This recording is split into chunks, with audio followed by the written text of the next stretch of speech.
It's a miserable Sunday afternoon here in Tuttleland.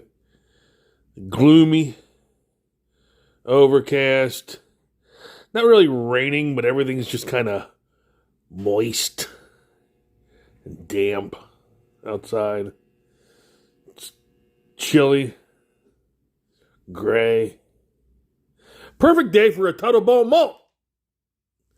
I read Jose Garcia's Immortal Rising.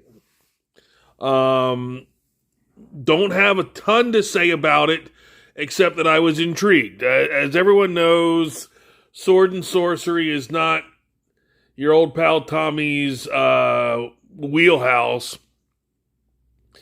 Mostly because Sword and Sorcery comes with a shit ton of lore.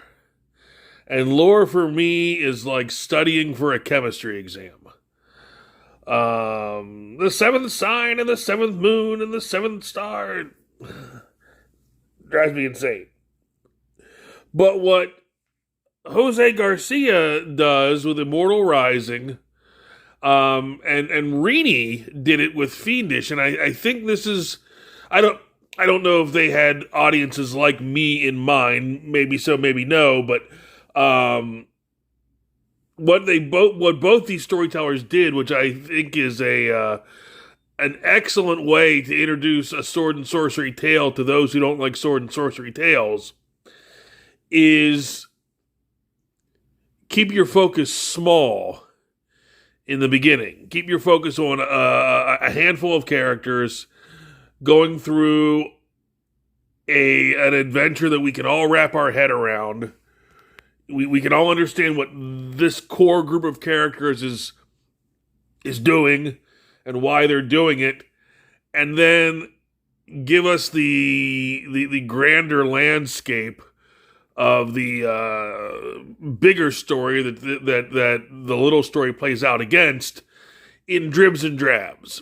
And I have to say, I would say it to Rini, I would say it to Jose Garcia.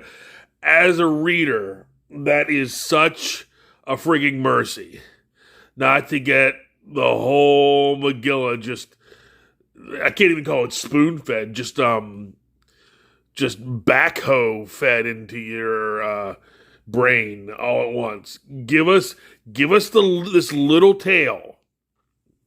Let us wrap our head around these core characters, and then, like a magic eye, just let us very slowly and in little bits focus on the world around it. So I enjoyed it.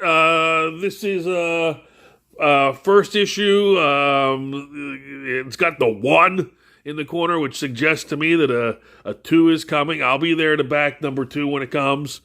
I enjoyed all the stuff that came with it, by the way. I got a ton of stickers, refrigerator magnet, and cards. And for a guy who went through his entire life not really being into cards, I kind of dig cards now. I can't explain why. But again, don't have a ton to say about it, but for a gloomy, cloudy, gray, miserable afternoon, I made myself a cup of Darjeeling and piping hot, and really enjoyed Immortal Rising number 1 by Jose Garcia. So you get the chance, check it out. Once again, this has been Tom Tuttle.